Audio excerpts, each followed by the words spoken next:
Well, Minnesota Vikings fans, the chain has been removed. The Kirk Cousins era is over.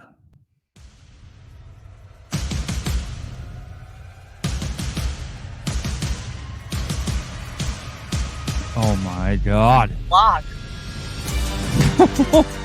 Who do you block?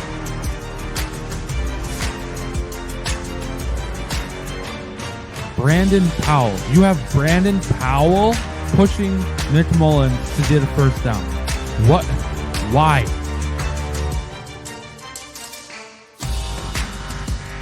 The Mad Pick ran out for us. When we needed this guy over and over again, he would not be denied. On Monday Night Football.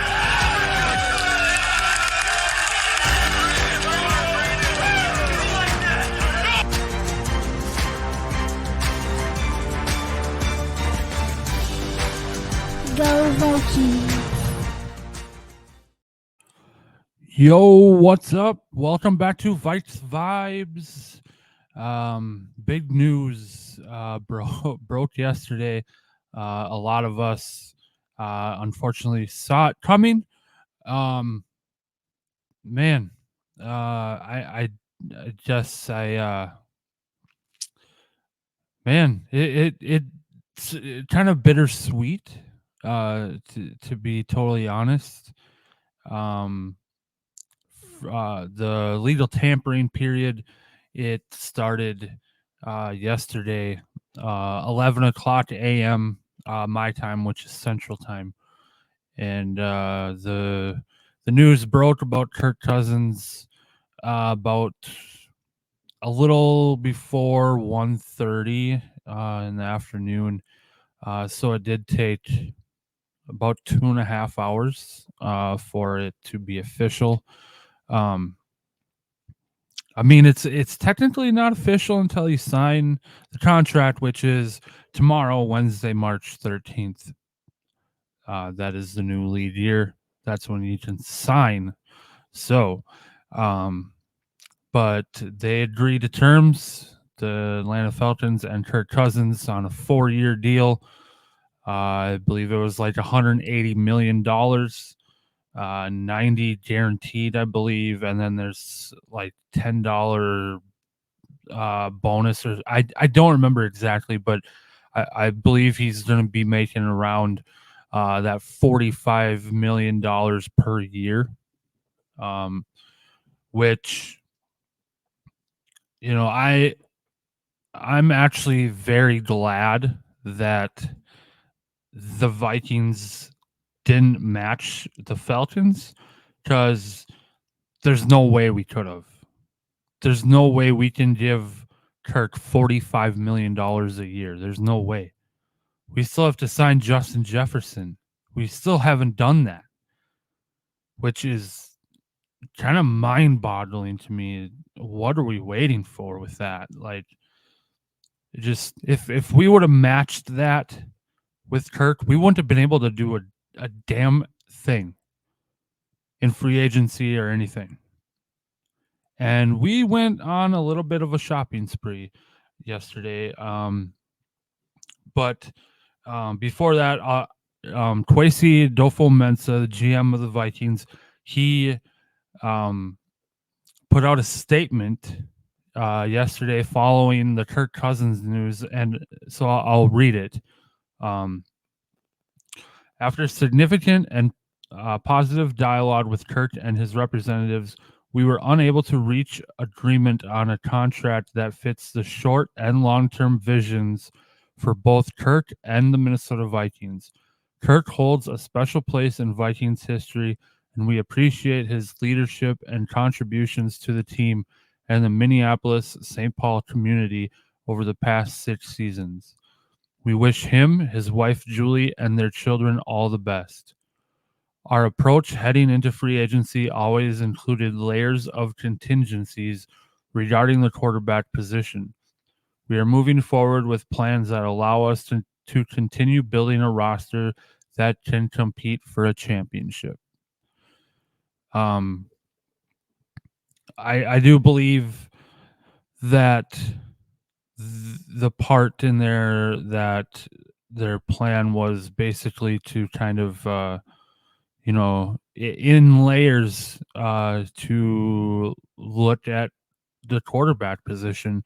Um, so um, I a- as a fan, and as I will admit that it kind of um, on one hand it kind of pisses me off, um, but on the other hand, um, you know, Kirk is a really good person, really good football player, and just everywhere, all around. And I do wish the best for him. Um, I had some choice words yesterday with Jaron texting back and forth, but in reality, I do wish him the best, and in all reality, it wasn't just oh, you took a couple more $1 million to sign with them over us, and it was a lot. It was a lot more that the Falcons gave him that what we were probably willing to give him. So, um, that kind of money sitting in front of you and getting offered to you, it would be pretty hard for me to turn down. So, um, in a way, I don't blame him. Um, so, yeah, it's it's crazy. And then uh there's talks about Atlanta actually. Um, they have the number 8 pick in the first round, and they got Kirk Cousins now, but maybe they still go after a quarterback in the first round. That I think that would just blow some minds. And it to be honest, on the Falcons part, it would kind of be smart because when Kirk is getting up there, he'll be the Falcons are going to be stuck with Kirk pretty much the rest of his 30s. I believe he'll be 36 going into this season. I believe. Um, so to get someone to sit behind Kirk, that's kind of smart. I kind of hope they don't, just because they're ahead of us in the draft, and I'm hoping we go for a quarterback, which I have a feeling we will. But and I do kind of feel and hope that we're gonna move up from 11 and jump up to at least 5. Um, but there's that possibility that Atlanta still could take a QB in this draft. Um, I said it was bittersweet with this Cousins thing. Um, last year they released a Netflix series called Quarterback, and Kirk Cousins was one of the quarterbacks in there, and it was just kind of a basic kind of day to day in the life of these players, basically, and you got to see a side of Kirk Cousins that you never did, and exactly how tough he is, how he is at home, and it was us Vikings fans. We kind of had a moment in that that Netflix series, and it makes me a little sad that he's gone.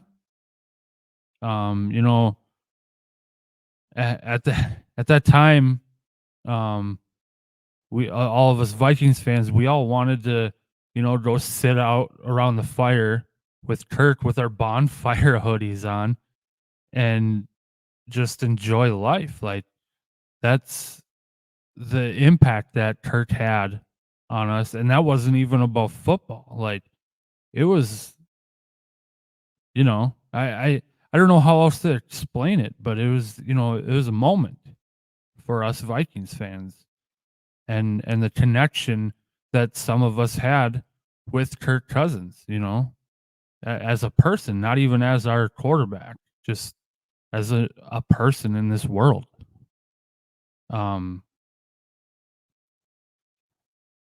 I just the move to Atlanta, I mean, it makes sense just because obviously the money is just outrageous. And then his wife Julie, her parents live there, so they'll be close to her family. Um, just, I mean, the situation, that's where it kind of doesn't make sense to me. Um, there's things that we have that they don't have, and there's things that they have that we don't have here. I mean, you're gonna get that anywhere, but um, to leave this team and leave Justin Jefferson and the connection and chemistry that Kirk had with Justin Jefferson, the best wide receiver in the league. I mean, that's hard to walk away from. I think. Um, Atlanta has a very good um, running back going into his second year, Bijan Robinson. They got Drake London. They got Kyle Pitts. Kyle Pitts hasn't really lived up to the expectation of when he was drafted. So maybe, having that quarterback in there with Kirk, maybe that will make him spark. I don't know. And then I heard that Darnell Mooney is actually going to Atlanta as well. So I don't know.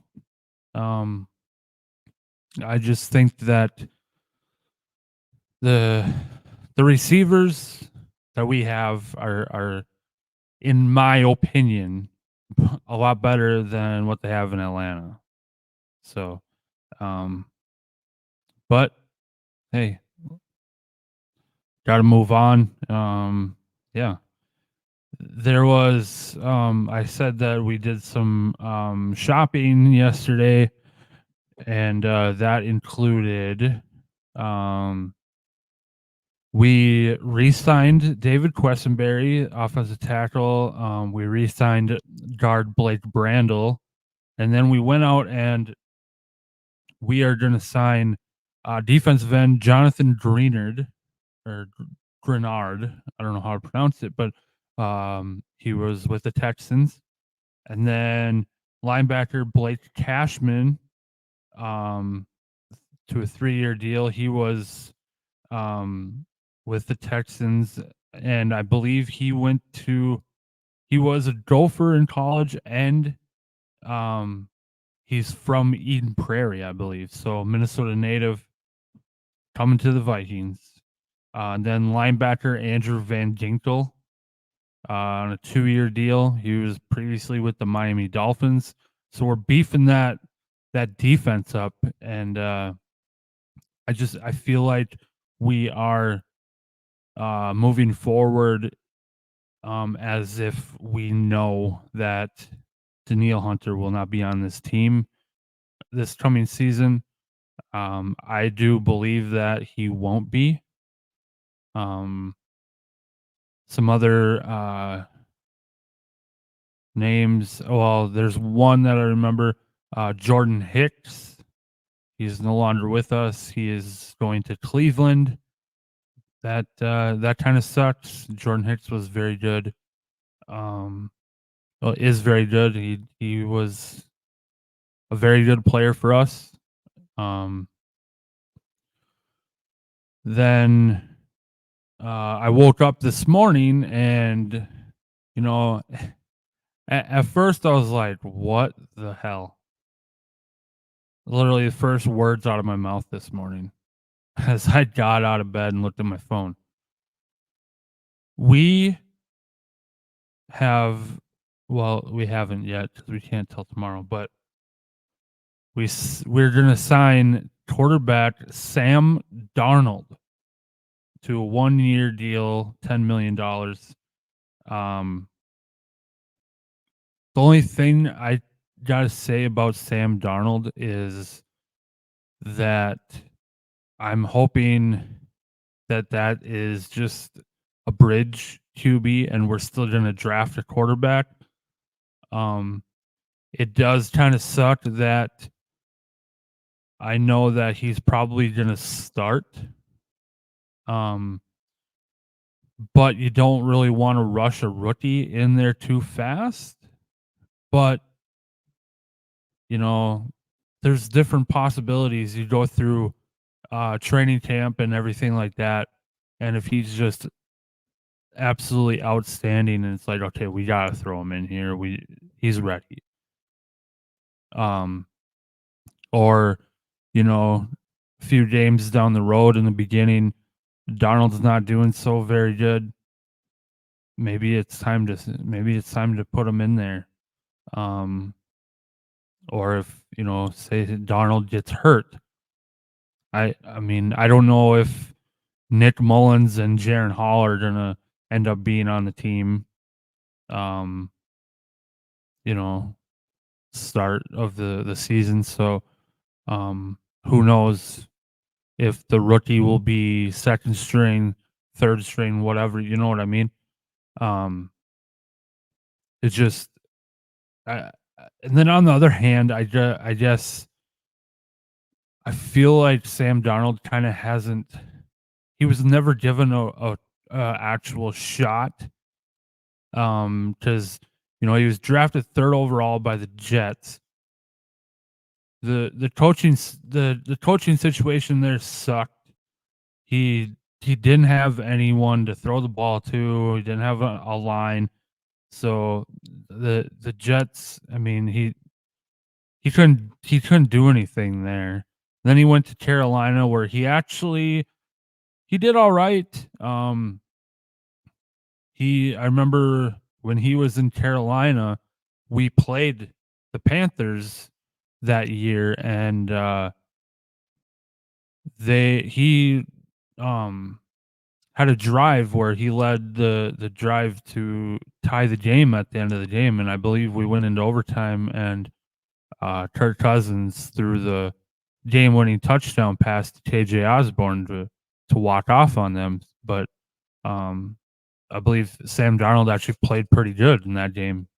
So, and then he was recently with the 49ers. Obviously, they went with Brock Purdy, but I believe, off season last year, there was talks that it could have possibly been Sam Darnold that they were going to go to be the starter, but you know, so I maybe you put him in this different situation and maybe he'll be good.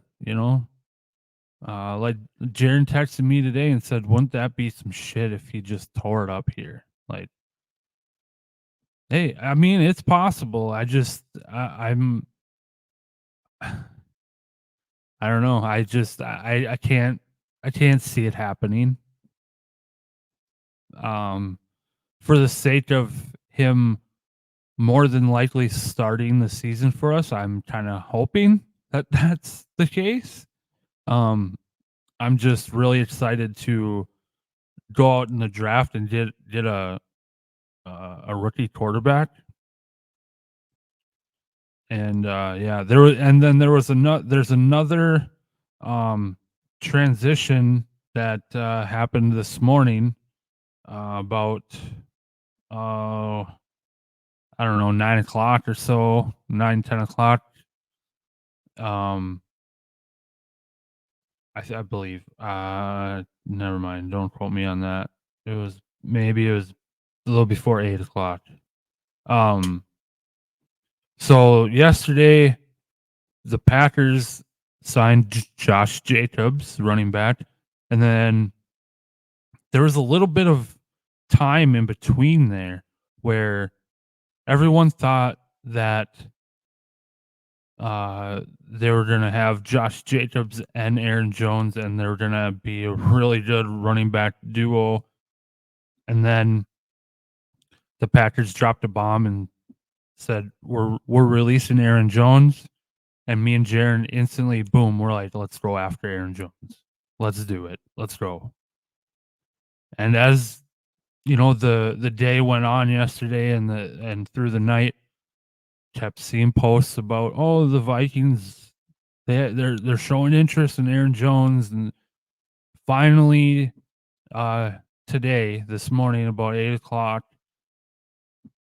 the Vikings and Aaron Jones have agreed on a 1-year, $7 million deal that brings the ex-Packer to Minnesota.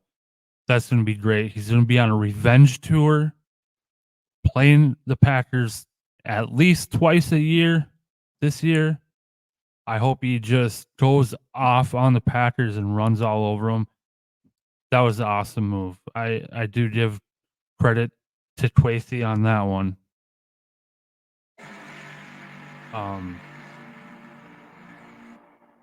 Yeah, that's only pickups we picked up.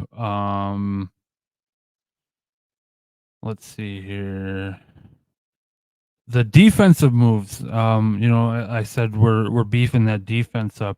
I feel like those moves, Flores probably, went to Kwesi and be like, hey, this is what I want. This is what I don't want. Do what you got to do to make this happen. So I do believe that Flores probably had a heavy contribution in those transactions. And then going back to the Aaron Jones thing, like it kind of makes me a little iffy on if he can stay healthy. And if he can stay healthy, when he's healthy, he's an absolute beast. He just wrecks games, man. Hopefully he can stay healthy. His personality is awesome. I didn't like it when he was with the Packers. But now that he's a Viking, I'm going to love that personality. I can picture him and Justin Jefferson on the sidelines with their shades on. And I can't wait. I can't wait to see that. That's going to be awesome. And then Josh McCown, he was hired as our new quarterbacks coach. And like everyone has said, he used to coach high school football, or he used to be assistant coach or whatever. And the quarterback there at the time was Drake May, who was in the draft this year. Well, then, now all of a sudden, we're going to sign Sam Darnold. Well, now they're saying, oh, Josh McCown was his teammate back on the New York Jets. It's all come full circle. I mean, I don't know if I would go that far. It's kind of a little conspiracy. If we do end up going with Drake May, I would kind of be like, maybe that's why Josh McCown actually was hired. I don't know. Maybe. I don't know. But that's just a little interesting tidbit that I heard today. After the Sam Darnold trade, the Sam Darnold news, I was actually kind of pissed. I believe I said that already, but I'm just so nervous that we won't take a quarterback in in the first round this year just because I'm so used to us trading down and not drafting very good. And especially with Kwesi's first year here, first draft, he was trading down a lot. And it's like it really scares me. And I hope that we don't trade down. I hope we trade up. Like I said, at least to number 5 with the Chargers. Um, there's talks that there's rumors. It didn't come from Adam Schefter or anything, so I'm not saying this is verified or anything. It's just something that Jaron actually saw and showed me that the Bears could possibly be thinking about keeping Justin Fields and looking to trade the number 1 overall pick. That to me is very interesting. And then I instantly my head went to, okay, what would it take for us to move up to number 1 with the Bears if they would do that? We're a division rival. And then I got to thinking, well, what if we give them, our first round this year, first round next year, and then maybe some mid round pick, and then maybe throw KJ Osborne or something in there. I don't know how realistic that kind of trade would sound to them, or how realistic it actually sounds. But that's kind of what I kind of thought of right away when I saw that. So that means that we obviously would not draft Caleb Williams. He would probably end up going to Washington. But then what do we do? Like, do we take JJ McCarthy number 1? Do we get it and then we trade it again to someone else, and then we get some picks back? Like, do a little bit of a draft day type of thing from the movie, and that it could get interesting, man. This draft is gonna be just lit. I cannot wait. This next month and a half cannot go by any slower. I cannot wait for all this to pan out. It's gonna be juicy, man. Oh my god, I can't wait. Yeah, so again, I don't have Jaron, but I'm gonna try to get him on here, talk about these free agency frenzy, his thoughts on the Kirk thing, his thoughts on all this stuff that has gone on the last couple days. So yeah, this is the free agency frenzy 1.0. There's a lot more free agency stuff to happen, especially with the new league year starting tomorrow officially. So yeah,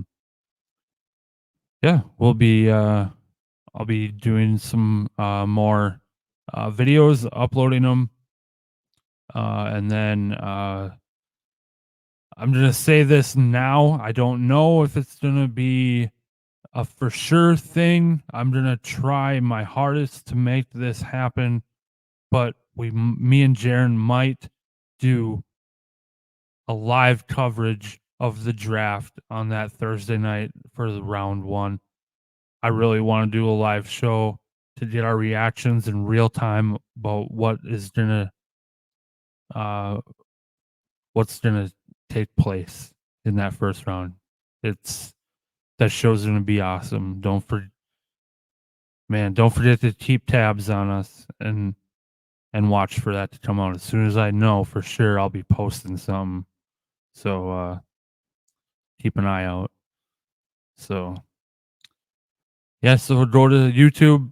Well, you're on YouTube if you're watching this. Hit that subscribe button and the bell to get notified when more videos get posted. And go like us on Facebook, Instagram, and Twitter, or X. You want to call it that.